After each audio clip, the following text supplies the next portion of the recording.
Ronin. Welcome back to Juice in the Morning. I'm your host, Justin Juice Kelly. We are back in the juice box. Today we have Kyle Buck, and I'm sorry I didn't get your name. What is the name over there? Nick Oakes. Nick Oakes. Thanks for coming to do the show today, guys. If you guys can tell, my voice is extra deep because I drank a lot of beer and smoked a lot of cigarettes last night. But thanks for having us, man. Yeah, how are you guys doing today? Doing well, man. It's a beautiful Sunday. Yeah, it's a beautiful Sunday here in Indiana, man. Thinking about going to the Home Depot, but it's gonna be a nice not sure Saturday. if you have enough time. But yeah, so today, I mean, we talked about it and plugged it on Facebook a little bit. We're going to be talking about conspiracies, things like that. Yeah. But before we get into that, I just wanted to say, congratulations to the Smugcast. They reached their goal. They did like a 4-hour podcast. Yeah, last that's night. awesome, man. It's an insane amount of time. For sure. And I bet it was a blast. Shane and I called in. We had a good little talk. Deadman and I, Deadman's trying to get on the show. I guess he feels like I blackballed him from the podcast. Really? So I'm gonna get him on. We'll get him on and let him talk.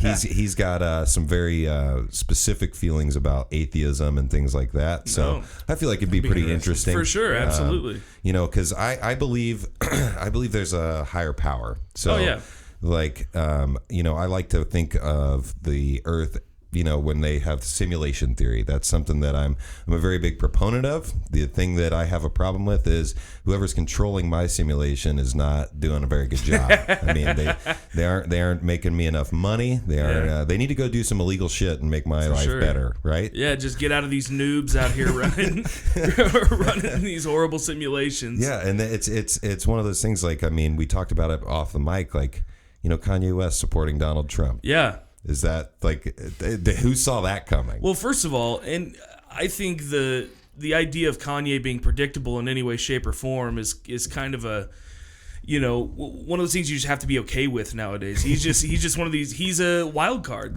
from Always Sunny. He's a cultural wild card. You just never know what he's going to do. He's either going to interrupt you while you're getting your award. Yeah. He's going to say George Bush hates black people on the Hurricane Katrina thing, and that's just who he is. And then support Donald Trump after saying shit like that. Yeah.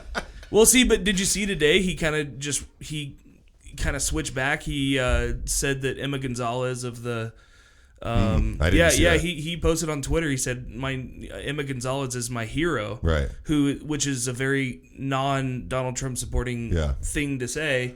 And so, now everyone's like, wait, what do I do? Who do I... Wait, what? I honestly think... But then that's kind of what makes me think, maybe he just did it to kind of make people flip that switch. Right. Are you going to be able to look at both sides of this? Or are you going to have to... Is it a very pick team sort of tribal mentality, I think? Right. Or it could be like a social experiment. Maybe. Yeah. That's kind of what I was thinking, is that it's just, He was complaining a few years ago about how he didn't have money to pay for his clothing line, or how it put him in so much debt. I mean, when money's involved, people will do crazy things. Right. And it's also, like I said, with back to the simulation theory thing, like maybe whoever's controlling this is just trying to see if our heads are going to explode by seeing the things that we see in the social media and the fact that, I mean, it's crazy that I honestly also think maybe he's just trying to see how far he can go. Oh, and people will still follow. You can't argue his influence now. Yeah. I mean, just based on the visceral reaction of so many different people. I mean, we're sitting on a podcast talking about it. Yeah, absolutely. I've seen people actually wearing his clothing line. I really thought nobody would wear that stuff. It's like derelict from Zoolander.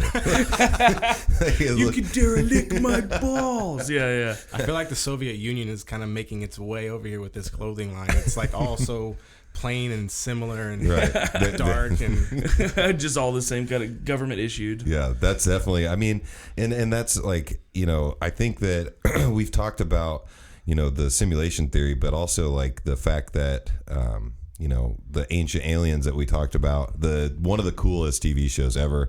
It was one of the best memes ever as well, with the guy with the crazy hair. George aliens. Tuscaloosa. Yeah, I think that's his name. And it's a very interesting show. It's one of those things that I think they leave things really ambiguous. So like they're like, well, if this is the way things happen, then this is possible. Like it's a lot of like guessing. Yeah, very theoretical. But it's very interesting. Like it's how do you guys feel? Do you think there are extraterrestrials watching us, or how do you feel about it? Well, if there are extraterrestrials, then I would assume that they're able to go places that we can't, do things that we don't. Yeah. And how else would you gain knowledge of other things or other planets? Right. Without letting people know, just by observing them. So it's definitely a possibility. Yeah. If people think it's not, I mean they're insane if they don't think it's possible. We as humans right now are coming up with like cloaking devices, right, and material to make us invisible. Like we're doing that. That's pretty primitive in the way of like the age of space and time. And the amount of time that we've been around is like infinitesimally, I don't know if I'm saying that right, but small. Like I mean, it's tiny. Oh, absolutely. The amount of time of existence. Yeah. So, but I do believe, like I said, that I feel like there is a higher power that's like kind of directing things. I'm not going to say that, I'm Christian or Catholic or whatever, because, what's crazy to me is the fact that all of these religions have a higher power. Mm-hmm. So maybe they are all correct that there is one, but they don't know exactly which one it is. And we're not going to know until we're gone. And it's possible that there's a higher power and there's nothing when we're gone. Sure. And I'll even take it a step further and say maybe beyond just a higher power, I think there's a higher network of sources. You know what I mean? I just think that the amount of energy that is emitted in just the known universe, you know what I mean? That much energy that can be generated there has to be some type of residual effect throughout, the universe. And I feel like there's a positive and a negative. You can, you can draw on positive energy, which, some people wrap in archetypes, Satan and, Jesus, or, whatever archetype you assume in your religion. You can kind of put these labels on them, but essentially at the base of it, it's positive and negative. And I think that in that way we can draw on positive and negative just energy in that's our super known universe. Insightful too. I like that. Did you pick that up from somewhere, or did you like? Man, I watched so much Joe Rogan. You have no idea. No, but no, seriously. When you say where does that sort of thing come from? It comes from exploring these topics with this gentleman right here to my left. We've known each other since preschool, and he was one of the best men at my wedding, and we just had all these insane talks over the years, maybe on some type of alcoholic substance or otherwise. And so, but we've just explored these things for ourselves and enjoyed hearing all the different types of point of view. Right. And that's one of the values I've heard is from, you can hear the most philosophical monk, or you can go listen to the Pope, or you can read the Bible, or you can read Stephen Hawking, and you can kind of pull the same sort of base themes out of it. And I think that is kind of where that sort of opinion comes from, in my point of view anyway. And that's awesome that you guys have that ability to sit and just like get deep into those kind of subjects, because very few people out there can actually like handle talking about that. Because one of the last times that I like got really on a rant about aliens and stuff like that, friends were just like, what are you fucking talking about? You just gotta be objective. Like I think that's the thing that Americans really lack is objectivity. Everybody is very subjective in their beliefs and in their perspectives on how they look at things. It's funny to me that people don't even want to they don't even want to talk about it, because it's just boring to them. Sure. And I just think it's so insane to think that they're like, for example, the what is it, the military, like the Air Force had that, like there's a video online that you can look up right now, and these guys are talking over their intercom to each other, their radio to each other, and they're like, did you guys see that up there? And he's like, yeah. He's like, that's moving way faster than us. And they're like in F-15 or whatever, F-17 fighters or something like that. And they can't even keep up with whatever the object is in the sky. And it's moving too specifically, like in directions that it can't just be just like a falling like meteorite or something, because it's moving like it's actually got a plan of where it's moving vertically and kind of pre-planned. Sideways. Like it's in just ways crazy that we can't even perceive. Exactly. And that's the thing. We as humans can only hear and see a certain spectrum of what is actually out there. There could be beings or things that know these things and just put themselves in a different spectrum. There may be some type of reality like that we have no idea about. And that's the thing. There's so much that we don't know because we are human, and there's so much that we will never be able to know. And that's frustrating to me. It's so frustrating. Oh, absolutely. So frustrating. You know, a lot of times I've heard folks talk about our 5 narrow slits of, you know, perception, and we can only see like under 1% of the light spectrum. We can only hear under 1% of the audio. We can only smell certain things. We can only, you know, feel certain things, and so on and so forth. And, you know, we only get to perceive this much of our known universe. And, you know, like you said, there could be things there that we don't even see. Right. And they could be intelligent enough to avoid us, you know, any other type of sense that we would have with them, you know what I mean? And so I feel like that also, I feel like there's a weird crossover point between, you know, extraterrestrial and potential like paranormal, you know, spirits and that sort of thing. You know, I've had it back to your energy thing. Yeah, you were talking about. Absolutely. And I've had experiences that I can't explain. Obviously you can't say for sure that something was a ghost or whatnot, but I know what I saw and know what I felt, and you know what I mean. It's one of those things that I don't really need to convince anyone because I've had that experience. But you know, I think there's definitely something there. I don't think it's just it's gone and it's transferred. The first law of thermodynamics says that energy cannot be created or destroyed; it can only be transferred. That's insane to think about. Yeah, absolutely. And if humans, the movie Lucy kind of portrayed that. Yeah. Was just the transfer of information. Underrated film. Oh my goodness, so underrated. It was it was awesome. And it's based on theory, but there's theory like every percentage that her brain was growing in consciousness, I guess is what it would be. Right. She was able to start controlling things, and literally at the end, 100%, she became everything. Yep. That's just a theory, but nobody knows the truth. Yeah. I mean, I have a great book that you guys should check out if you haven't already. It's called Rant by Chuck Palahniuk. I think that's how you say his name. He wrote Fight Club and other books like that. I need to check that out. But Rant is fucking awesome. It like blew my mind because the majority of the book, you think one thing's happening, and then it dives into the realm of liminal space. So basically, if you exist in liminal space, time doesn't affect you.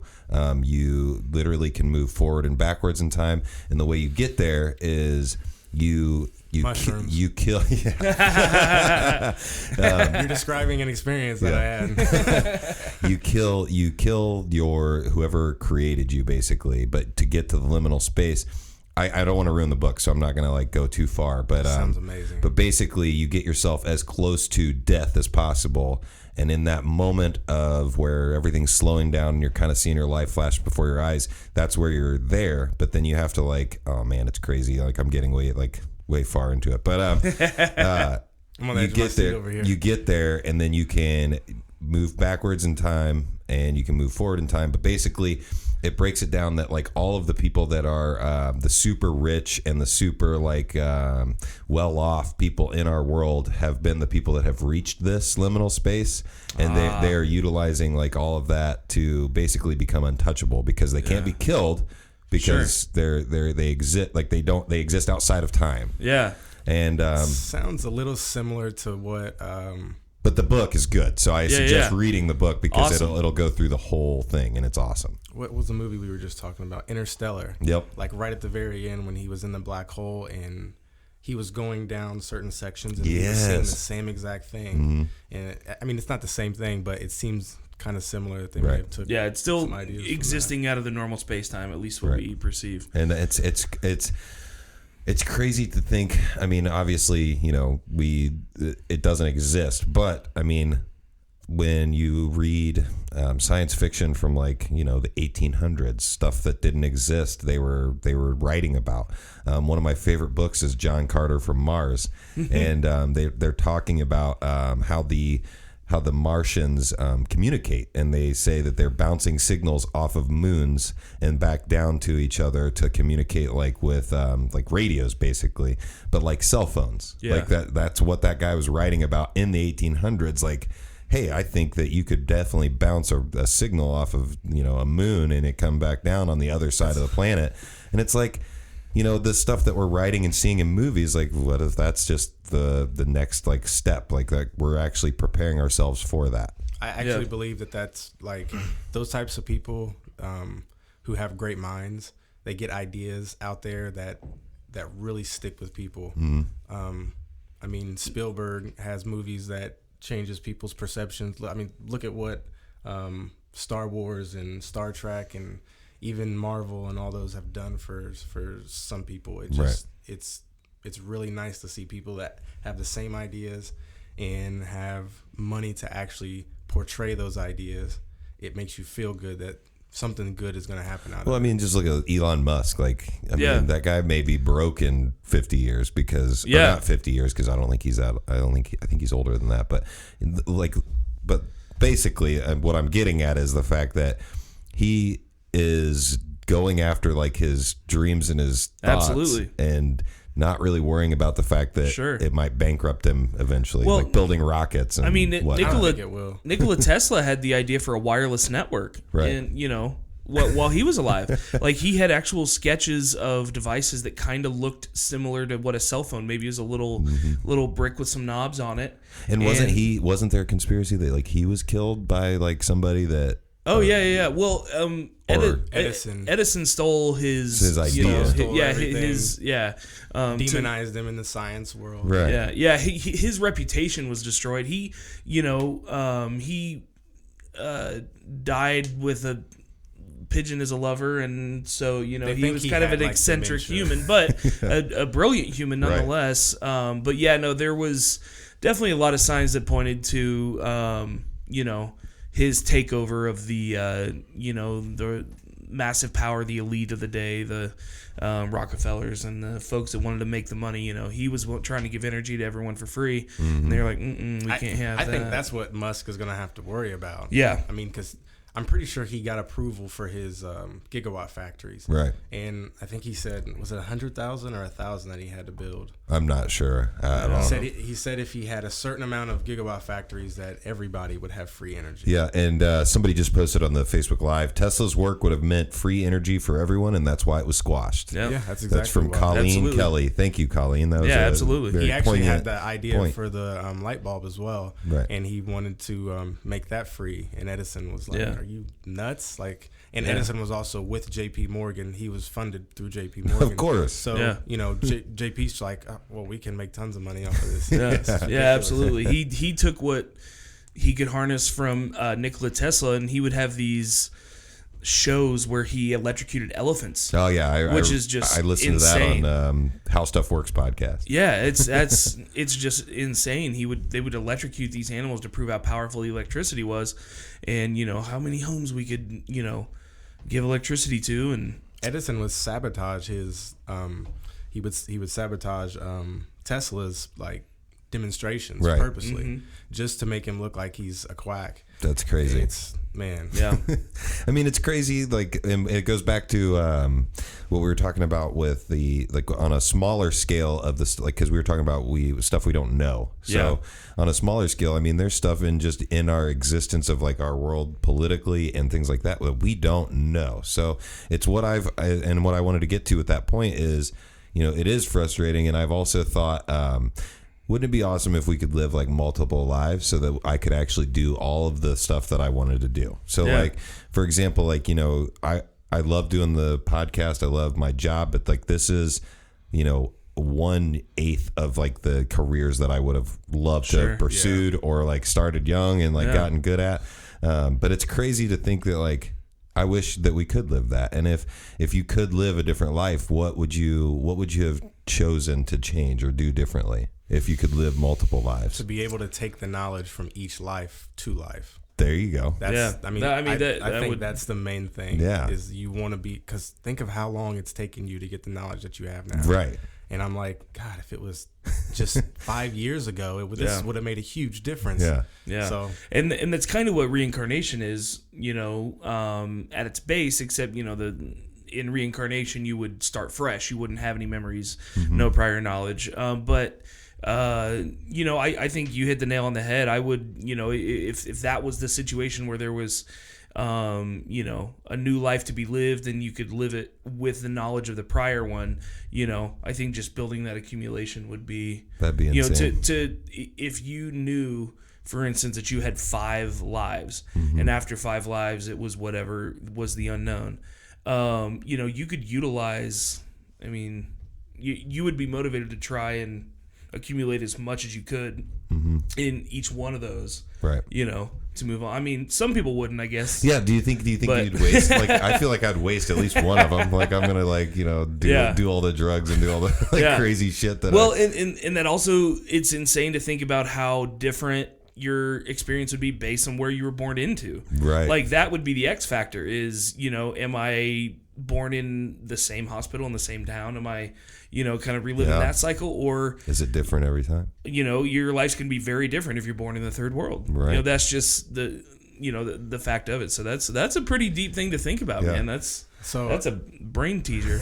I was having a conversation similar to this with I do Brazilian Jiu-Jitsu on the side. Shane actually, that's not here today. He had car trouble. He actually does Jiu-Jitsu as well. So he hasn't been into it for a while. I think he's trying to get back into into a gym and doing gotta some get him stuff. over to my gym. Yeah, they would love to have him over there. That would be awesome. I want to try it out just because I want to see somebody just whip my ass, because I'm not a fighter, and I want to learn. I want to learn some maybe some self-defense type stuff, because I'm a pretty big guy, but I literally have been in, I think, 2 fights my entire life. Size does not matter in jiu-jitsu. Yeah, and that's the great thing about it. I'm sorry we're getting off on a tangent, but I was listening to a Rogan podcast where he had a guy on there, and they were talking about, they basically talked about jiu-jitsu the entire time, and they were just saying how size doesn't matter, because specific, people that are shorter have an advantage because of this.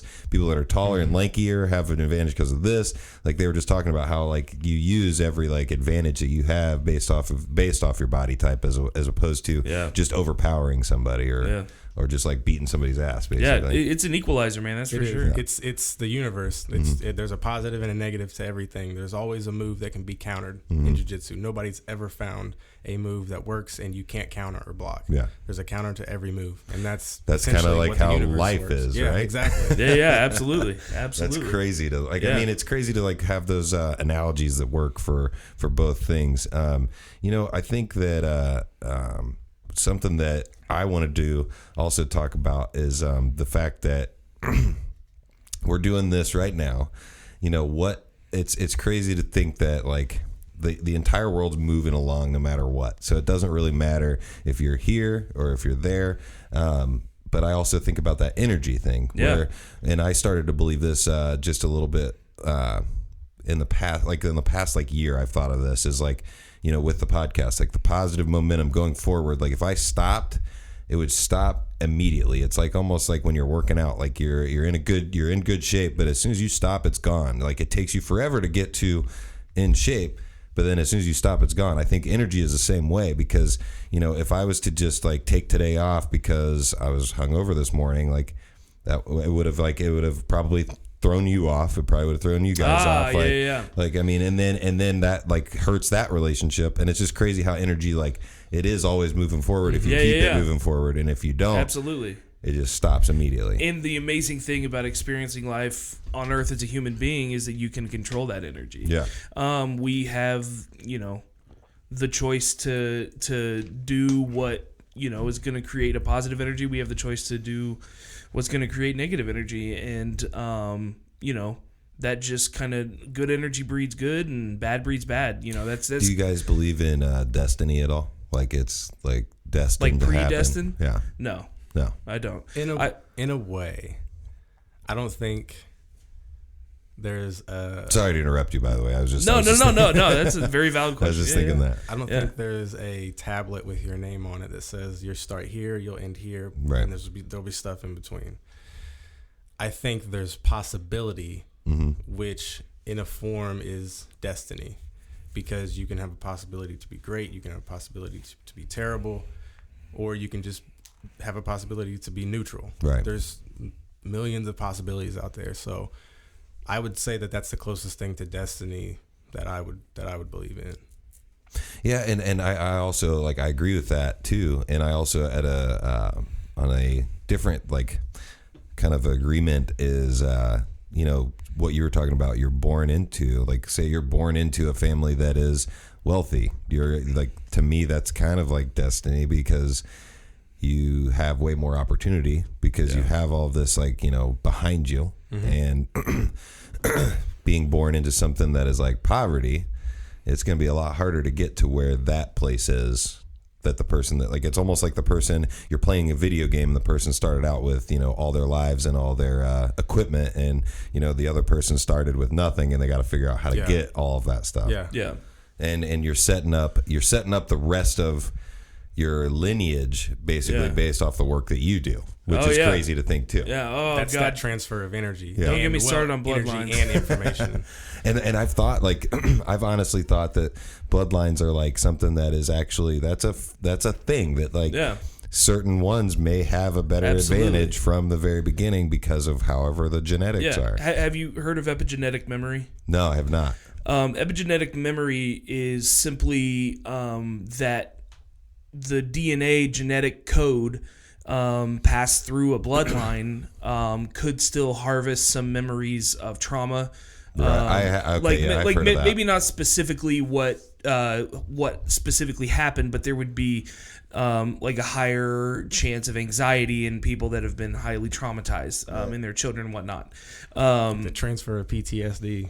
Yeah. Basically. Absolutely. And that's actually one of the things that we don't necessarily need to go down this rabbit hole, but for anyone who's ever looked into MK Ultra mind control or the Project Monarch.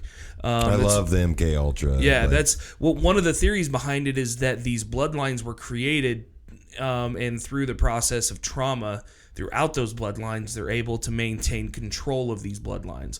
So whoever, is pulling the strings, the people behind the curtain, whatever you want to say, would, use this epigenetic memory that is a real thing to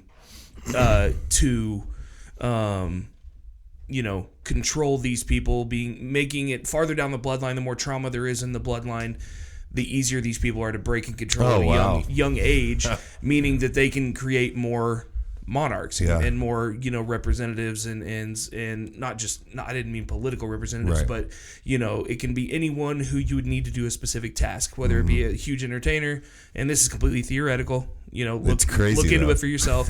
But it's a pretty insane thing. Trauma based genes and that sort of thing can travel through bloodline. And so I think those genes can be changed. I mean, I think so too. Proven that absolutely DNA can be altered in different ways. Can you imagine like what the medical field is going to be like 50 years from now? Like, I mean, it's 25. It's going to be insanely different. Stem cells. I made a joke on the podcast before, and I may not have actually recorded it. It's just a note in my phone, but I've said like I think there's going to be like an Amazon for organs, like in just a very short amount of time. Because if they are able to engineer an organ, you're going to be able to just get on Google and be like, I need like a liver. Stem cells are nuts, man. They're really doing some crazy shit with I need stem an cells. eye. That's definitely in the future. They can literally grow an eye in an eye socket from stem cells. That's crazy. That's crazy. It's insane. It's nuts. Well, you're a Joe Rogan listener. Did you hear about them like injecting stem cells into like bad knees or bad backs? Well, Mel Gibson was on there with he's a fucking with his doctor. Yeah, I love him, but man, they were crazy. Yeah. Well, he showed up there with his doctor. Well, his father's doctor, and I saw it advertised as, Mel Gibson on Joe Rogan. I'm like, heck yeah, I haven't, heard from Mel in forever. What's this kook got to say? But turn on there and he talks for like the first 10 minutes, just tells a brief story about his dad, and then he just hands it off to the doctor. He and Joe talk about the whole time. Talk about stem cells, and it was extremely interesting. Oh yeah, that was one of my favorites. He completely reversed his 92-year-old father's knee problems with arthritis, vision problems, testosterone problems, like, you know, put him in about as good a health as you can be at 92, and, you know, kind of gave him some more life to live. And I thought that was an insane thing to do. Yeah. You know, any procedure now, you know, that's a common practice right now is always very risky to do on elderly folks. And, you know, the fact that just stem cells themselves could, you know, create this immense, you know, benefit in this man's life was incredible. But what's also insane is he had to go to Costa Rica to do it or something like that? South America or something. Yeah. I mean, and it's one of those things, like, don't you guys also feel, I mean, I would hope that everybody agrees with this, is like, why do we have these restrictions so that people that have money can make more money. You know, and I also understand the safety and like the human component, I guess. But in my mind, it's the same analogy that I have for like baseball and sports. Let them do all the steroids. Let them get giant and like, you know, superhumans out there playing our sports. Do the same thing with medicine. Like, test whatever you want to do if it's going to be in the forward progression. But I understand, like I said, there's probably going to be people out there suffering because of this. But you know, I fully on board with like seeing how far we can get, as opposed to putting restrictions on stuff to slow it down. Yeah, I don't know. People might disagree with me. There's people suffering now, so there's always going to be people suffering. I'm kind of in the same boat, just because I want to see psychedelics become legal. Yeah, I want to see drugs become legal, not for the use, for the testing of what they could do for a person. Right. Everything in moderation. From what I've learned, I'm a huge dieter. I'm on the keto diet. I've like studied it for like 5 years. I've not written any books. Like, I'm just like interested in it. Yeah. And that type of stuff is something that we have to look at. These things are really curing things. Yeah. Mushrooms and psilocybin are curing. I don't want to say curing. It's reversing PTSD in people who have taken 5,000 pills a year. Right. Their minds are being altered from the pills and the PTSD, and they're getting help. They're in 1 to 3 uses, and it's around a 60% success rate in medicine. Yeah. I believe is around like a 30 to 20% success rate. That's crazy. With almost 100% remission. Yeah, I actually read MDMA as well. Microdosing it has shown tons of benefits in depression and anxiety and stuff like that. Alcoholism. Alcoholism like and even opioid use.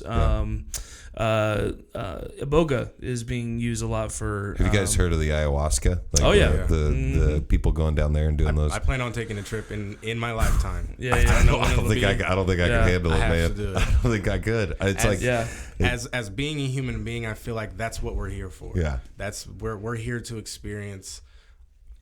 I feel like the universe was created because of its form. It can't experience the things that we're experiencing right now, but it's a part of us. So in a form, it is experiencing it, but through us. That's insane. That's very meta and like just pretzeled my brain a little bit. Bill Hicks said it perfectly when he said that, you know, we are all subjective beings, you know, experiencing reality. Well, hold on a second. I'm over here trying to remember this paraphrase, but essentially the paraphrase is that, you know, we're all just individuals experiencing our own little version of what this is. Yeah. And, you know, if we have the ability and, you know, the courage, you know, not to disparage anyone that, you know, isn't into it, but you know that it takes a lot of courage to put, you know, an unknown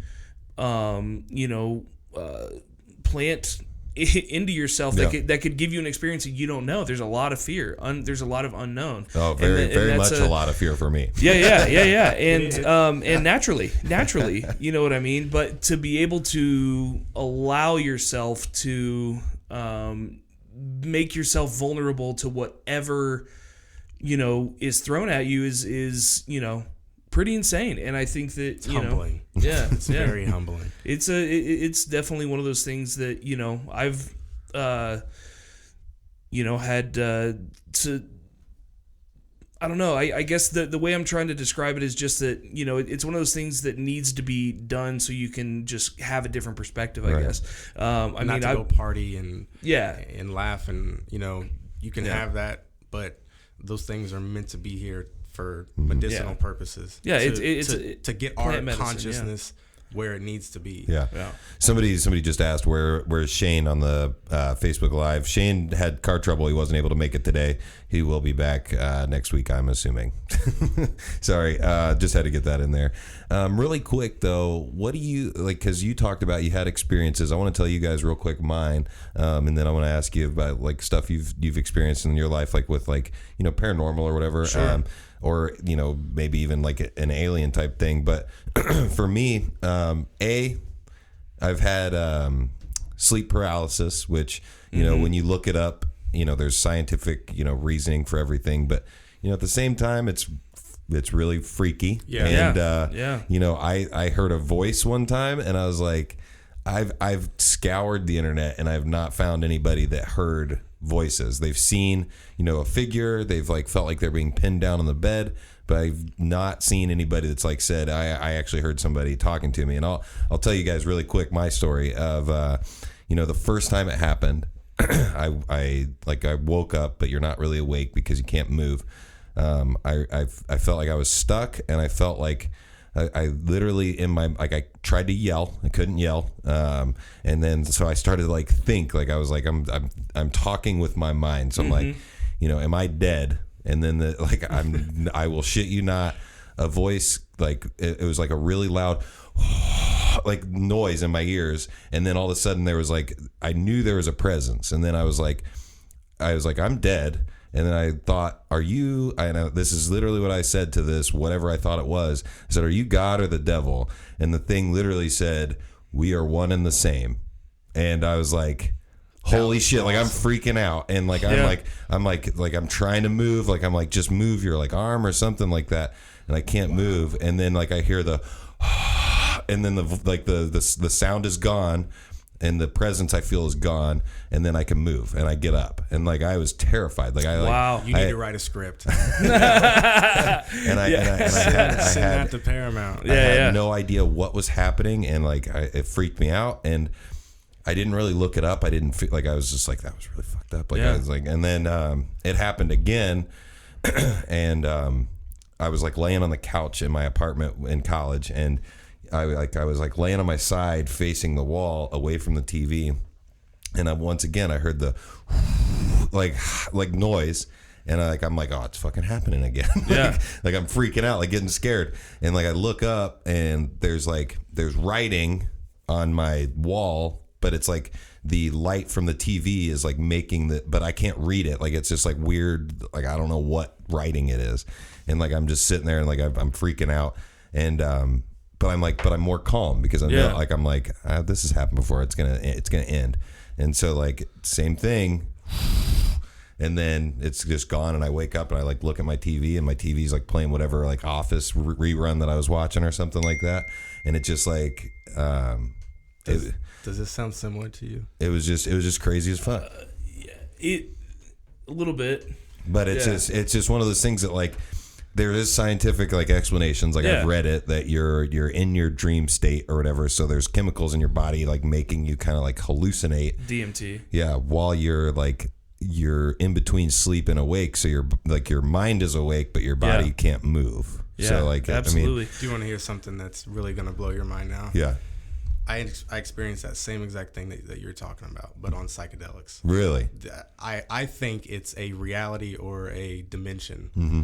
That's what I think when we're dreaming, because it is. It's what he said. It's DMT being released in your brain when you're sleeping. Yeah. Psilocybin is on the same spectrum. I don't want to say the same realm, but the same spectrum of DMT.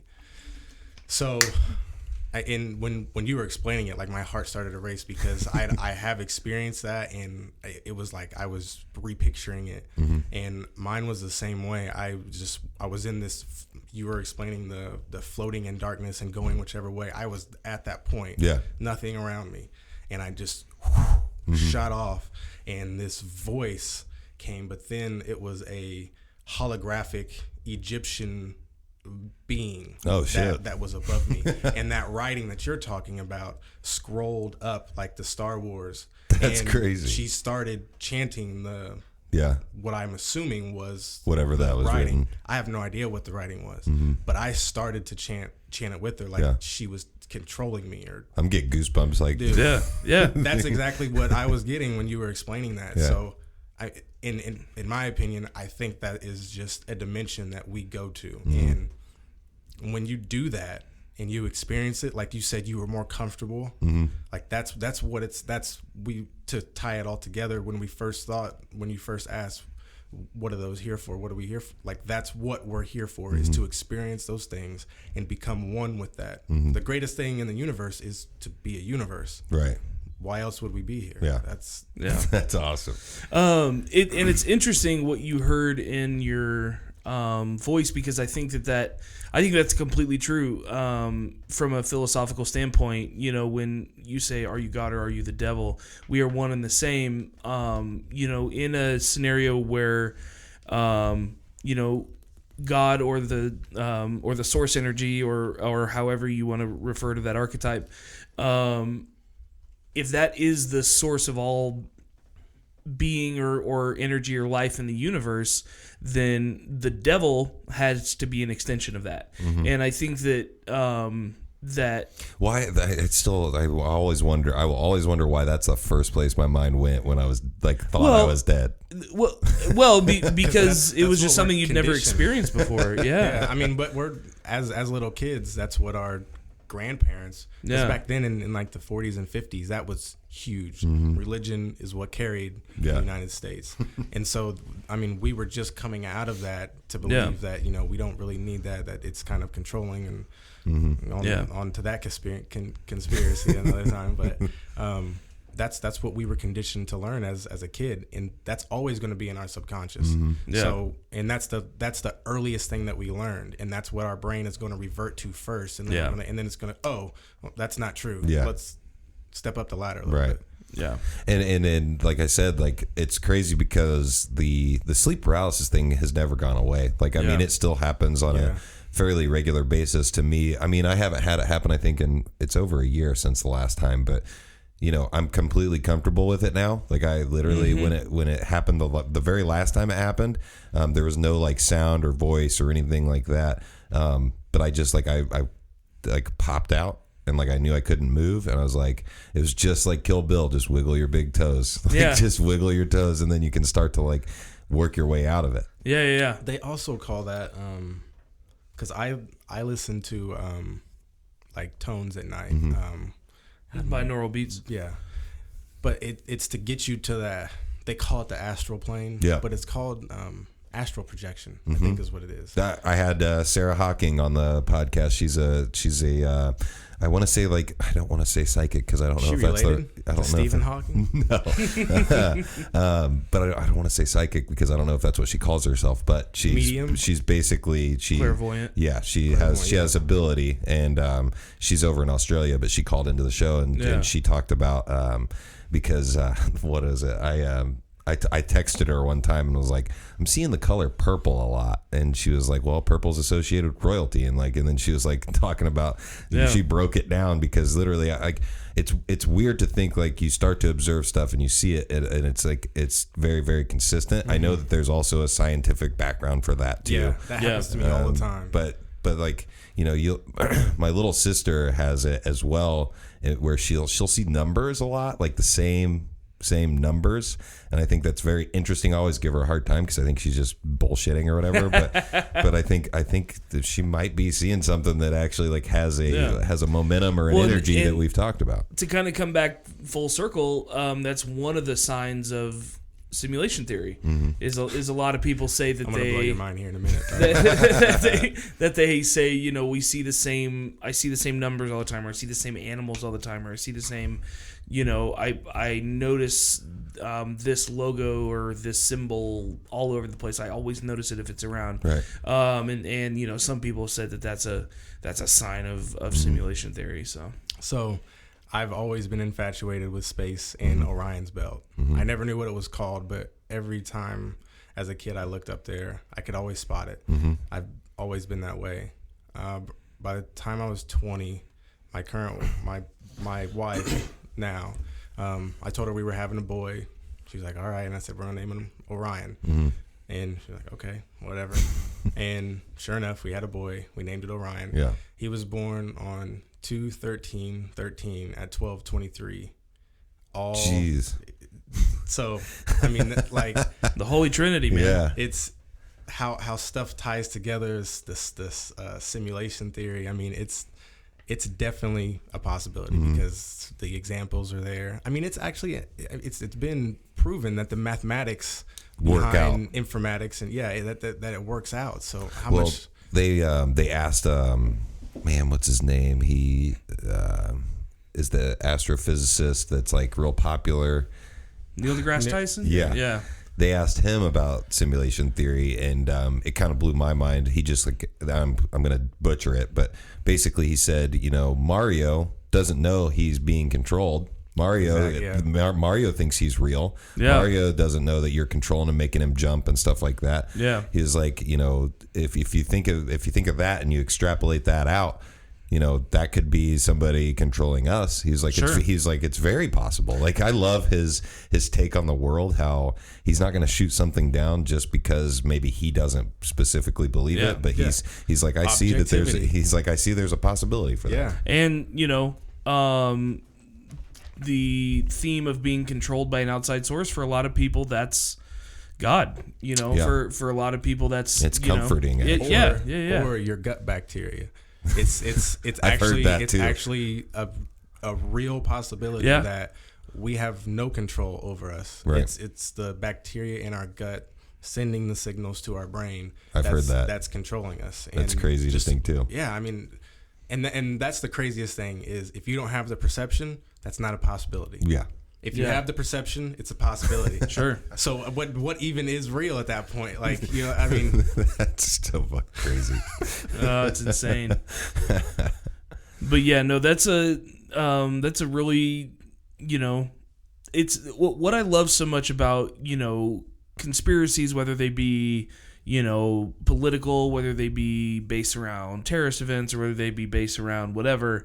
You know, it's the thrill of the unknown. You know what I mean? At least for me, that has me interested in the topic, and you know, if something's different, something's weird, you know, I like to learn about it. I like to know both sides, you know, and try to come up with my own opinion, and you know, have fun talking to, you know, other folks about it. You know what I mean? Keyword opinion. Right. Yeah. That's all we have. Yeah, because the word theory is in there for a reason. Yeah, and it's hilarious because I'm that kind of person that anytime I see anything or read anything or see anything, I'm like, what's the other angle to this? Like, what's like, you have to be. Yeah. You know, that's the way I feel when I see, you know, any. Unfortunately, I hate to say this, but whenever I see a breaking news story of some kind, sorry, you know, guys. It's all good. Whenever I see a breaking news story, whatever it is, you know, I always think to myself, okay, what else could be coming out of this that we maybe aren't being shown? What agenda is behind this? And not that there always is to everything, because that's absolutely not the case, but in so many situations there have been ulterior motives that, you know, I'm just kind of gotten to the point now where I'm like, okay, you know, it's almost like, you know, the boy who cried wolf, you know what I mean? There have been so many shady situations that the legitimate ones, you know, gain a little bit of, you know, suspicion from, you know, my point of view, and that's not always warranted, but, you know, it's just kind of the way I see it. I mean, as soon as like sports, I'm like, man, that's rigged. that's I mean, people were calling out the Pacers. Like, that's the game that's going on right now. Those refs right now? Yeah. Oh, I'm so upset that I'm missing. we're missing, I'm like super happy that I'm here. We're missing Game 7. Yeah. But what's the score, by the way? I can look that up real quick. Sorry. But no, the NBA has been specifically called out. Like, the refs are affecting the outcome of the game. Oh yeah, Right, I mean, definitely. that one guy went down for throwing games, right? That Yeah. one ref Oh, went what down was his for name? I can't Daughtery? remember his name. I don't know if you Donnery? want to know the score. Oh, I called it. I told everybody that LeBron was going to go off. It's I mean, obviously we're in the middle of a podcast, but it's 19-31. Cavaliers over the Pacers right now in the first into the first quarter. Oh, we got time. Yeah, we've got time. I've learned at the NBA, like you can't just let's go on to a conspiracy about it. If a team's blowing a team out back in the day, stopped watching it. Right. Can't do that now. Yeah. These teams are going on 30, 40-point runs that normally never happens. Yeah. So you have to stay watching Right. it. You have to keep viewing it. Well, and do you guys remember the conspiracy theory about Jordan? About the fact that the time that he went to baseball was he was going to get suspended for betting and like for betting on like I think actually his games or whatever, and they were like, well, you can do that or you could like go play baseball for a year or two or whatever. I don't know how long he was gone. Let me add on to that. And he's a notorious gambler. I mean, all that is true, but it wasn't because of the NBA. It was because of the mob. Oh, really? He was doing it for the mob. He was making the mob money, and the NBA told him this. Did not know that he was in with the mob. Right. He told the mob. The mob said, "You better do this, or you get out of basketball, and or go play baseball or whatever."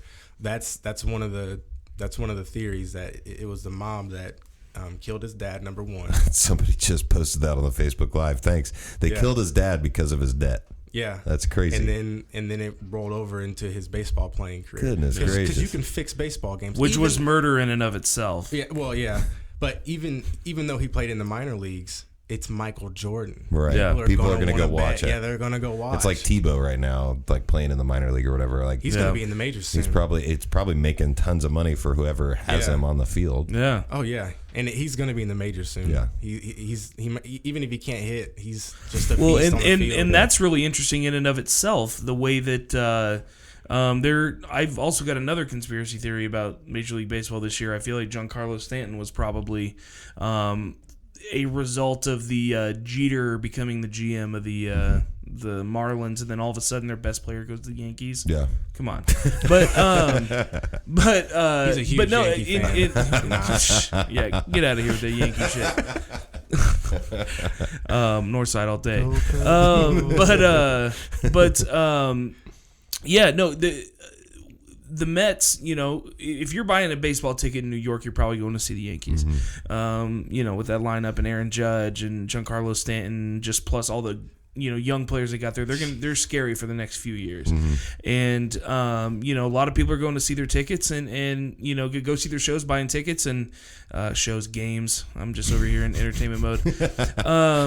But no, they need to sell some tickets on the other side of town. And you know, the Mets picked up Tim Tebow. He's actually starting to hit the ball. You know, and I guess you can learn the outfield. I mean, you are in the National League. You can't have a DH position. So, you know, he's running through the walls. He's robbing home runs, not even jumping, just running through walls. he's like, he just leaves an imprint in the wall. That's what I was just about to say. When you see him beside like an actual baseball player, it's like, Jesus Christ, is that a monster? A Nephilim? He looked like Mark McGwire when he was playing for the Athletics. Oh my gosh, I had a baseball card. Like, I clearly an idiot and I've lost all those things, but I had a baseball card of like Mark McGwire and he looked like a superhero. It was insane. Oh yeah, him and Sammy Sosa beside each other looked like Batman and Robin. Yeah. Just the ebony and ivory version. Yeah, this is kind of off topic, but me and one of my best friends, when we were like 10 or 11, went as Mark McGwire and Sammy Sosa, and my mom painted a goatee on me and she painted his face black. And I was like, oh, life in the 90s, man. That would have been on social media and been all over the place. You guys would have been killed. Persecuted. Yeah, we didn't have any ill will. It's just that, we didn't have a Sammy Sosa mask or anything, and so, your mom would have been fighting she would have been fighting hands down. Oh yeah. Well, and that there was no ill intent. No, so, and that's anything would be unwarranted. Yeah. But Shane and still, I talk about that on a very regular basis. That if somebody makes a joke, just to make the joke like as something like that, you can't really hold them to a different level because it's not in like a bad intent. Like he's always on intent. Like, it's always intent. It's always about intent. Yeah. Yeah, absolutely. I had that experience on intent Facebook. and consent. If you have a doubt, don't pull it out.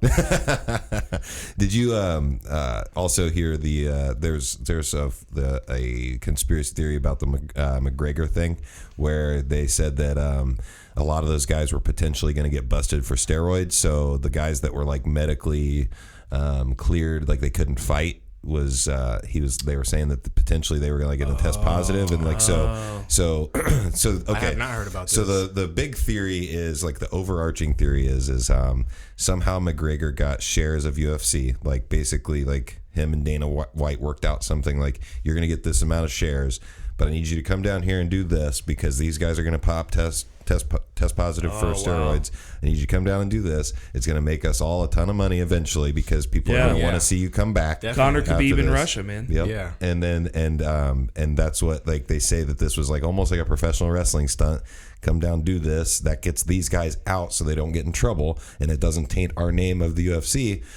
And then you might have to spend a couple hours in jail, but then you'll get out, and then we'll just build this up to another giant mega fight. That is brilliant. And wow. That is freaking brilliant. I mean, if that's true, man, that's it's genius. Yeah. If it works out, hey, Dana and Vince are really good friends. Yeah, well, and there was also, isn't there word that Dana might be looking to sell the UFC? I have not heard that. I've heard that Vince McMahon was super interested, like, wanting to buy it. Yeah. Wants to buy the Man, UFC. how many more years does Vince have? Like, isn't he like super fucking old? Yeah, he's getting there, man. Super steroids he's taking. That's what it is. What's he supposed to be bringing back the XFL too? Right? Oh, I'm all in on that. Oh, I'm hell all in yeah. on it. I want to see that. Hell yeah. Even if they all tone the pissed off guys that didn't get to the NFL are like, yes. Even if they tone it down a little bit because they said they were going to have it a little bit more PG-13 than they did back in the day. Oh yeah. Because they couldn't show games before like 10 p.m. Right. back in the 90s, and if you had to wait till after 10 p.m. in the 90s, you were really throwing around some nasty shit back then. I mean, nowadays, it's a little bit more strict, but back then, they showed Ren and Stimpy on Nickelodeon, for crying out loud, which is another really interesting conspiracy, just showing all the like subliminal weird shit they put in cartoons. Back in the days, you could go deep into like the Disney thing, but even just like Nickelodeon, just go back and watch like Rocko's Modern Life or Dildo's The Little Mermaid. Yeah, I never not see that now when I watch that. Oh my god! Oh yeah, absolutely, absolutely. But yeah, like we can get back to that, but the XFL real quick.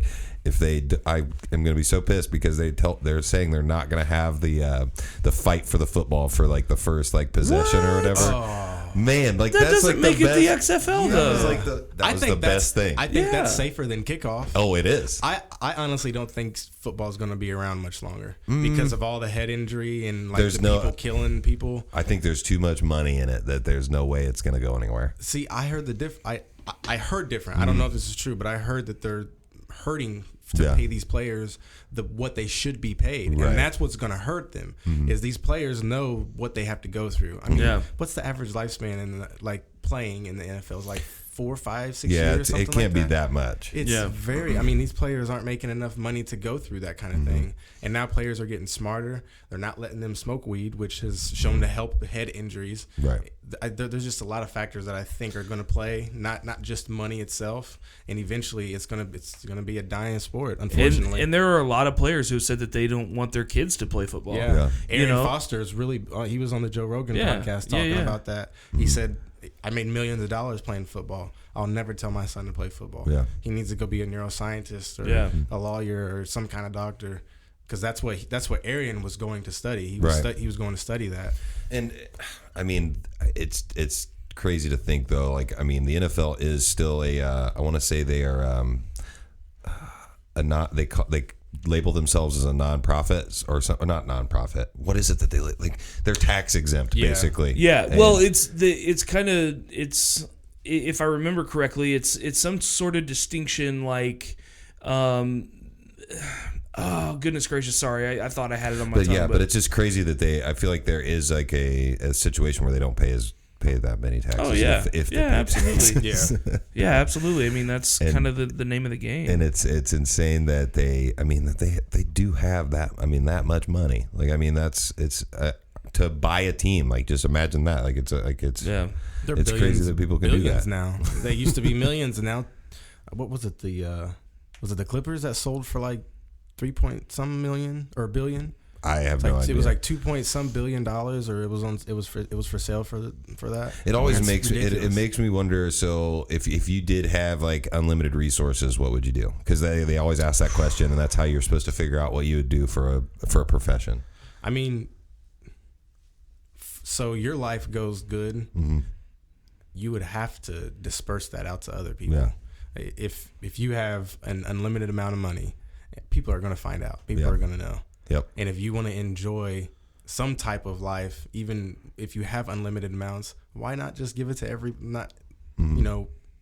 give them millions or billions of dollars, but make people happy. Yeah. Let them know that if they go on vacation, they're not going to be behind on bills, or if they want to go to a movie, they're not going to miss a payment on something. Well, and if I were to have an unlimited amount of money, I mean, I feel like there would need to be some type of a selection process, but I feel like I would just want to fund all the things that are amazing ideas that just don't have funding. You know what I mean? Obviously, you can't just throw money at stuff and hope it works. But that's what's so, kind of the tether that pulls back progression is, we have the resources, we have the ability, we have the minds to get it done. It's just that there's the funding to produce it. Mm-hmm. And if I had the unlimited amount of funds, I mean, I would try to do all I could to try and just fund those progressive projects, because there are some amazing organizations and amazing individuals, like Elon Musk. Imagine if Elon Musk had the funding at the age of 20, right, or whatever. You know what I mean? Imagine what he could do, let alone, the minds that we don't even know of, or I'm just forgetting to mention. So, I think that would definitely be something that would have to happen. Think about if we cut the military budget in half. Isn't it like $600 billion? Or something I like have that. no clue, insane. but it's an insane amount. I mean, imagine if we cut that in half and gave it to NASA or Elon Musk or somebody who is trying to technology-wise advance us as humans. Yeah, I was reading an article that NASA, we could be in these types of environments that are not simulated but connected with being basically like the International Space Station. Yeah. We would be in environments like that, and we would be able to travel to and from easily, like within an hour. Mm-hmm. And because they have no funding, we're going to be hundreds of years behind with that. Yeah. Which is why SpaceX is going to do way more than NASA ever could, because they don't have to worry about government funding. No. They take care of it themselves. Yeah, for sure. Absolutely. Absolutely. I had something and now I lost it. That happens, man. It's a simulation, man. You forgot to hit save. Exactly. The guy's over here fucking around, not keeping track of me. He's just letting me run wild. His pizza went off in the other room. I was going to say his mom forgot to bring in the meatloaf. Mom, where's my meatloaf? Oh no, I know what I was going to say. So there's another thing that my one of my favorite teachers of all time, he posed a question to us. He was like, for an unlimited amount of money, you can have you can have everything you want in the world possible, but you can't swim in a pool. And so then the instant reaction everybody gives is, well, can I swim in the ocean? Can I jump in a lake? Can I but then he, as soon as we started answering those and asking our questions to him, he was like, think about it. This is what being a human is. He's like, I told you could have everything in the world. I was just about to say this. But all you're thinking about is how you can get around this pool idea and still get into water. Yeah. He's like, that's what it means to be human. You're getting around your restrictions. I was like, did nobody say, okay, so what? I got everything else. I'm not going to have time to jump in the pool. Exactly. I know I don't have time to jump in the pool. Right. So, I mean, I just think that's just a common theme that we've talked about. It's just, that's the first thing that we think about is the one thing we can't have. Yeah. I would look at that as a glitch because it's steering you off the path that you should be going down. Yeah. I think it's also like, I mean, it's a question that is designed to make you think of like other ways of like getting into water, bodies of water. Oh, absolutely. Yeah. And I think the people that, there might be people out there though, that you pose that question to them and they don't think about that. And maybe maybe somebody that's thinking on a little bit higher of a level. Sure. And also, it just says so much about human psychology. Have you ever watched anything by Darren Brown? I've heard the name. He's got something on Netflix right now called The Push, which I haven't watched. I gotta see it. I've seen his stuff on YouTube, and it's absolutely insane. He's a mentalist, essentially, and he's able to manipulate the human psyche and get people to do things. Like at one point, he went to a racetrack, and he used just a bunch of bill-sized pieces of paper to bet all night. But the way he was distracting the cashier and the way that he was using sounds and keywords with these people, he was able to convince them that they were actually taking real money. Right. Well, he has to get back to your point where you're saying like people are fascinated by the things they cannot do. He did an incredible experiment where he had a woman in a room with a kitten in a box, and that kitten was attached to a battery, and the cage would become electrified if she pressed a button. Mm-hmm. Of course, it was all fake. Yeah. No animals were harmed in the making of this video, but she had to be in that room for 5 minutes by herself, and she would get 250 pounds to them in Britain. She would get 250 pounds for not pressing the button. Do not press the button. And he explained it to her for like 2 to 3 minutes, but every time he said do not, every time he said the word not, he clicked his pen. Mm-hmm. Do not, do not, do not. And he kind of drilled it into her head. Well, at 4 seconds left, it was about to be... No, it was 20 minutes. I'm sorry. Yeah. She had to be in there for 20 minutes. With 4 seconds left, she kind of looked over at the cat, and with 1 second left, she pressed the button to electrocute the cat. The one thing she was not supposed to do to get the money. Yeah. She could have walked out of there with 250 pounds for 20 minutes worth of sitting around. But because he drilled this into the back of her head, she kept thinking about it. Yeah. She kept thinking about it, and she ended up doing it. Wow. Which is, an amazing part of the human psyche, and that's kind of what he was saying, was like the more we tell people not to do things, a lot of times the more focused they are on doing those things. Yeah. Because it's not always about the threat of authoritarian reaction. It's not always about the threat of being arrested, not about the threat of being in trouble. Mm-hmm. People will deal with that, but they just want to do the thing they're told not to do. Right. That's what a lot of psychology majors have to do. Like their like one of their ending projects. There's like thesis. Yeah, they. I know. I have a friend who was, I believe she's a behavioral. She's a type of behavioral therapist, but she studied behavioral cognitivity in children and stuff like that. But one of her assignments is she had to go to a bar, restaurant, whatever, order a drink and get it for free. Mm-hmm. And she had little steps that she had to take, and like every time she said the word, I can't remember if it was a certain word she had to say. Mm-hmm. She would like tap the desk, or she would snap her finger, or whatever it was, and you had to end up getting a drink for free. Yeah. And somehow there's a way that you can control people's minds or make them take off the aspect of what they need from it, and she got her drink for free. And that kind of goes back to the MK Ultra thing. That's one of the things that they utilize. A lot of people say that our billboards and our TV commercials Can you and all that. MK Ultra? I don't. Okay. I have not really heard of it. MK Ultra mind control. There's several different kind of branches of this, but MK Ultra was a division of the CIA. That was a real thing that came out of Project Paperclip when the leftover Nazis after World War II were assimilated into American CIA research and things like that. This sort of thing goes back to, when the Nazis would capture people, they would torture them to the point of breaking them, and then would eventually use psychological techniques to retrain them, either as sleeper agents or other things like this. But the theory is that sort of technology and that sort of mind control and psychological control is kind of put into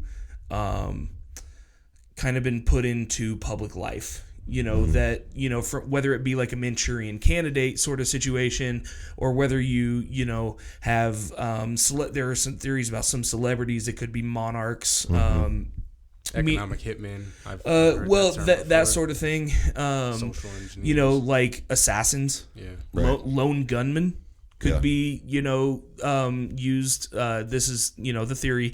But anyway, MK Ultra at its base is just trauma-based psychological manipulation, but it can, a lighter division of it could put it into advertising, could put it into songs and lyrics, could, to just try to get the masses to kind of think along the same lines.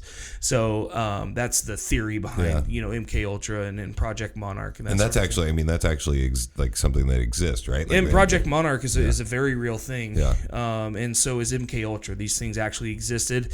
There's word that they disbanded in the 60s, but it would be completely against their interest to stop it completely, because if they've done this to anyone in the past, then they would need to have a way to control those people so they're not just rogue folks out there. So if like I said, what they've done and how it's used is all completely theoretical, but these they also developed torture tactics and stuff during World War II and that sort of thing, and after Vietnam and all that stuff. So now they call those people economic hitmen. And there's a book, that's what I was looking up. A guy named John Perkins wrote a book called The New Confessions of an Economic Hitman. Oh wow! It's on Amazon. It's a really great book. It'll explain to you a lot of what social engineers are looking to do each year, why certain things happen. I'm not saying that everything has a certain agenda by it or has people behind it. That's not what I'm saying, but I'm saying that there are people who want things to go a certain way for their benefits. Right. I mean, everything is in the 1%'s hands as far as monetary and our goods and services. It's for a reason. Our media is controlled by certain industries and certain people.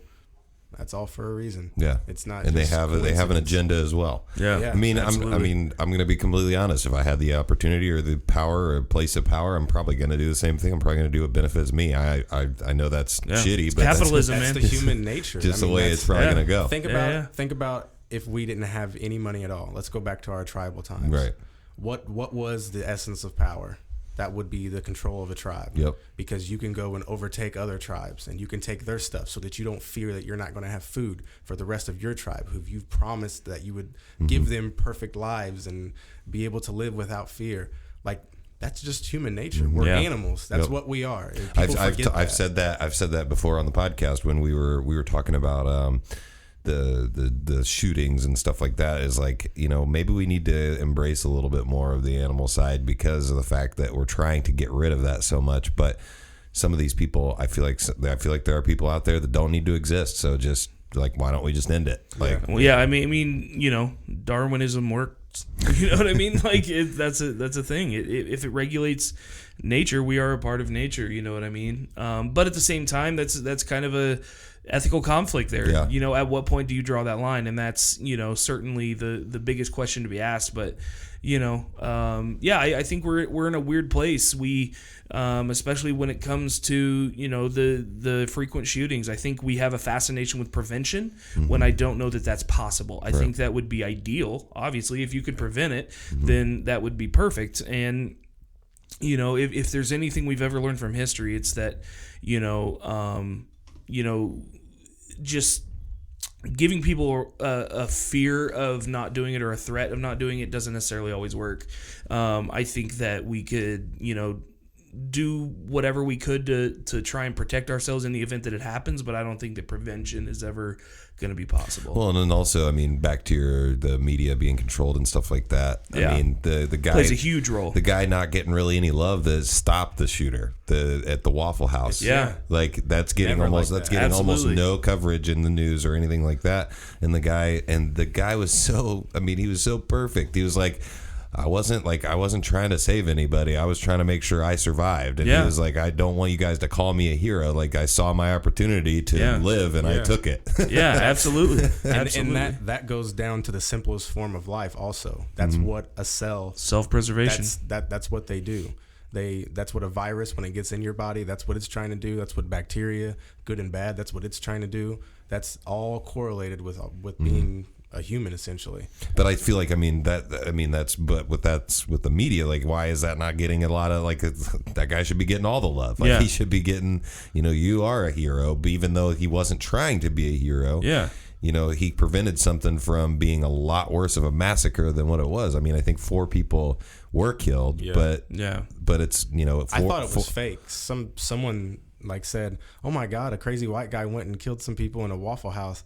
I was like, "What the fuck are you talking about?" And I thought it was crazy that he grabbed the gun and burned the shit out of his hand because the barrel was so hot. Yeah. And that's just, it's crazy to it makes me Wasn't wonder. He naked too? The guy was, the shooter was definitely naked. What? Yeah, that's why I was like, he's out here slinging hogs, shooting folks in a Waffle House.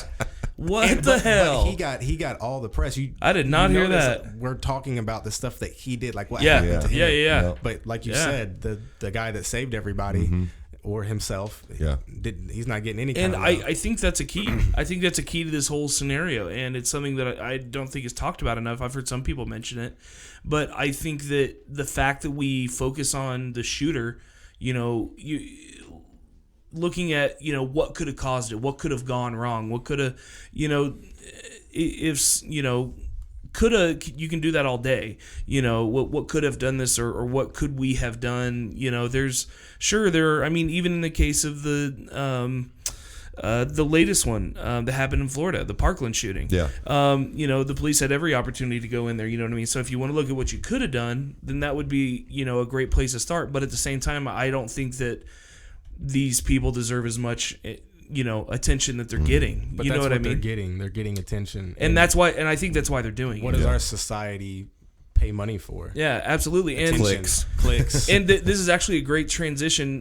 We don't need to get in this too much, but I have learned a completely new term this week, which is incel. Have you guys heard this? Incel? INCEL stands for involuntary celibate. These dudes, the guy who ran over people in Canada, identified very strongly with the incel movement. So it's these group of gentlemen who believe that they're not getting laid because of feminism. Yeah, seriously, this is a real thing. I know you're a comedian. No, this is a very real thing. This is a very real thing. Look it up. There are, I believe, there have been some subreddits already removed from Reddit. This is a real group of people that are very angry and misogynistic. Some of them are just trolls. Some of them are harmless, and they're probably just sitting in their mom's basement, worried about, what's going on and just trying to have a voice online or whatever. These bitches in their badge power. It's essentially the idea that, women don't sleep with me because of them. Yeah. You know what I mean? And it's a mindset that's grown into, it exists. Yeah. UrbanDictionary.com. Incel, aka involuntary celibate, a person, usually male, who has a horrible personality and treats women like sexual objects and thinks his lack of a sex life comes from being ugly when it's really just his blatant sexism and terrible attitude. This is Urban Dictionary, so it's obviously making fun of the word. Well, sure, and it's kind of been dissected into this new meaning of they just hate feminism. They believe that the feminism is the reason they're not getting laid. And you can talk about modern feminism all you want. I think that feminism in general is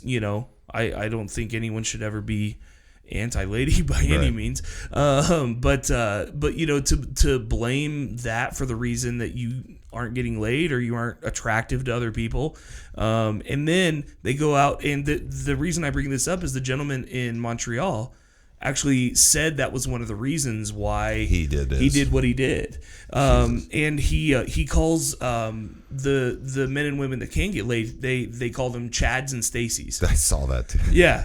So the Chads and Stacys are the normies, I guess, and the incels like a high are school group of kids. But this is just it goes to show you how insane the human psyche can be, to where they just grip onto this ideology, form a community, and start to go rogue and act on their crazy shit. Some people would call that tribalism. Yeah, I completely agree. If people don't know what tribalism is or believe in it, it's the most basic form of human nature. It's the kill or be killed instinct that you have in your fight or flight responses. Communities and networks. To stay alive and to keep the people around you that you care about alive. Yeah. And that's something that our society, that we've advanced way too fast for the brain. And our brain has not been able to catch up. We still have those tribal hardwired. instincts. Yeah. And plus, with the extension of identity politics into the modern conversation has kind of driven that into a negative direction. You know what I mean? I think that they're creating tribes without people knowing. Yeah, absolutely. And social media is separating us as well. Yeah, and not only are we separated into these different tribes, we're almost pressured into blindly agreeing with them. And this takes us back to the kind of Kanye thing. People who full circle. I love it. Yeah, people who I identified as Trump supporters. That's their identity. That's how they identified. As soon as Kanye puts on a MAGA hat, they're all like, yeah, go Kanye. But then today he tweets about Emma Gonzalez being his hero, and they're like, wait, that's against my identity. I have to make this decision based on the rule of the other identity and the tribes that I'm in. Am I going to get excluded? I don't know who I am. I don't know what I'm doing. And mommy, please help me. Like that's where all that's the essentially and depression and it's on both sides, and it's not a one-sided thing. That was just the example that I used, but there are a lot of and even if it's not politics, it's sports. It's sports. It's race. It's gender. It's family, movies, even. TV. It's how many families have Team tribes Edward, Team Jacob? Oh yeah, you know what I mean? Absolutely. Yeah, Team Edward, Team Jacob. You know what I mean? Avengers and Marvel. Yep. Yeah. You're either Superman or Batman. We're put too much emphasis on that thing. But if you broke us down into these little tribes of 100 people or so, we have way more in common than we're led to believe. So and that if there was, if it was a situation where it was post-apocalyptic, we would get with like-minded people. Oh yeah, we would absolutely. We would figure out, okay, this person thinks like me. I'm gonna probably hang out with them. This person likes to murder everybody. I'm not gonna hang out with them. That's that fight or flight. That's what we're bred with. Absolutely. Yeah. Absolutely, man. But yeah, I think that we're hitting that time, but I appreciate you guys coming out and doing this. This was like one of my I feel like I'm engaged, and I know that I'm engaged in most podcasts. But, absolutely. But this one was I pretzeled my brain a couple of times, so awesome, I like that. Sometimes you gotta twist the brain to kind of wring out all the stuff that you don't want. You know what I mean? If you don't twist the brain a few times, it gets all built up and gunked up with the stuff that doesn't matter. But when you look down at the perspective that is in its most simple form, then there's some stuff to be discovered there for sure. Absolutely. And so basically, before we go though, tell them about what you got going on, and then also if you have anything that you want to plug as well. We got the jiu-jitsu as well, so. Yeah. Backstage Laugh podcast. We've got a open mic coming up that we're gonna see you at. Actually, it's gonna be. I'm gonna be so. Yeah, bad. May 9th, Kettletop Brew House. We're gonna be doing our 1 year anniversary That's of awesome. our open mic. Yeah, I couldn't believe it when I was thinking about when did we start this. It's been a year ago. It's like crazy to think about. So we're gonna have a great lineup for that. Our feature is gonna be Neil Snyder, Kettletop Brew House. Also, we have our showcase, comedy showcase coming up May 18th. Our headliner is going to be Alex Price for that show. We got a couple more episodes coming your way, so stay tuned. Go like us on Facebook and Instagram at Backstage Laugh Podcast. Send us any questions or anything you would think at backstagelaugh@gmail.com. You can find me on social media at Uncle Buck's House at all forums. I don't have any shows immediately outside of the shows at the Kettletop, but I'll keep everyone updated when I'm going out and doing some more stand-up comedy. And yeah, so that's it for me. This is no bullshit. The podcast is hilarious. I appreciate it, man. Makes me laugh. Thank you. That's awesome, man. We have a good time. I've added a few of the guys on social media and kind of chatted with them just because I wanted to tell them they were funny. And nice. I'd like to go see them in person as well. Yeah. We have a blast. We try to bring in funny new comedians to come in and just kind of let everyone know what they're about and promote the funny folks around here, because Indianapolis is funny. Indiana is funny. The Midwest is funny. There's tons of great comedians, and we're just trying to let everyone get to know them. Right. And that's what we're also, I'm trying to like kind of brand the podcast a little bit differently. I'm kind of trying to say that we're unpredictable talk radio for Indianapolis. Sure. Because I want to build that like solid foundation here, and then maybe eventually it can travel out. Absolutely. I met with some guys just last week that, I'm one of those people who get easily convinced. So like I'm like as soon as I talk to these guys, I'm like all in. Like, oh yeah, they're definitely giving me an idea that you could do this professionally someday and actually get paid to do it. So but we'll see how that pans out. I'm not going to really talk about it too much, but sure. It's just something. It's just something that's exciting. It's the podcast is moving in a good direction. Awesome. I think that, and it's great to have you guys. And like I said, your podcast. We've got the Smugcast, the Pointless Discussion guys in Ohio. Like this Midwest thing is getting pretty big. So that's awesome. I like it. Yeah, and you definitely got something going. You got the right mind and the objectiveness. I appreciate that. I think you hit it being something that you can't predict, because that allows you a much broader span of people to and interact gives you some with. freedom. Yeah, we don't want to Shane and I don't want to pigeonhole us into one specific thing, because we're so curious about the world and about people out there that we want to talk to everybody. We don't want to just we don't want to just focus on sports. We don't want to just focus on pop culture. We want to have stuff like we did today, where we didn't really talk comedy the entire time. Absolutely. But it was one of the most engaging, awesome conversations that we've had on the podcast. So Well, and I was happy to be here. It was awesome. But I appreciate it. And did you have anything you wanted to plug? You want to put out your Twitter or Facebook or anything? Man, I don't really have Twitter, but Facebook, it's Nicholas Wayne Oaks. If you ever have any questions about health, or I'm really big into health, so if I want to plug anything, it's just Shane will probably hit you up, because he's all in on the keto thing. Oh yeah, I've like I said, I've done a lot of research. I'm not specialized or have any degrees in health, but I've studied it for the last 5 years, and my body has changed. It's a lot of people say you can't do sports and do keto, and I do jujitsu probably 5-6 times a week. Yeah, shit. So we go pretty hard. So I lift. Where's your gym at? I go to Fisher's Martial Arts. Okay, I know where that's at. Fantastic gym. If you guys ever want to come try it, I'm sure they'd love to have. Dude, we'll do like a trip out there, and maybe take my little portable recorder, and we'll do a before and after. Just to awesome. Talk about what I expect is going to happen, and then after give our experiences or whatever real quick. Yeah, that'd be a great shout out for the gym too. Yeah, that'd be a great promo for the gym. Yeah, stay in touch with me. We'll get contact information. But I have a perfect song I feel like to go out to, and I literally thought of it while we were talking. But "Mad World" by Gary Jules. Nice, very nice. Love this song. Thanks for joining the podcast. And it's not just the meme, by the way. I don't just love the meme. I love the song itself.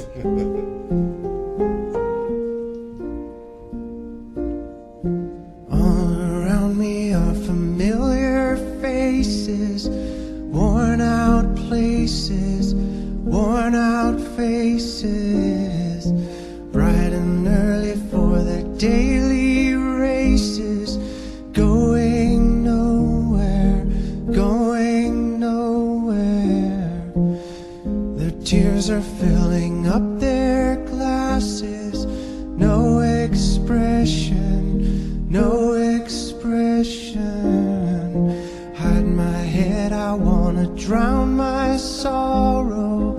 No tomorrow, no tomorrow. And I find it kinda funny, I find it kinda sad. The dreams in which I'm dying are the best I've ever had. I find it hard to tell you, I find it hard to take. When people run in circles, it's a very, very mad world. Mad world. Children waiting for the day they feel good. Happy birthday, happy birthday. And to feel the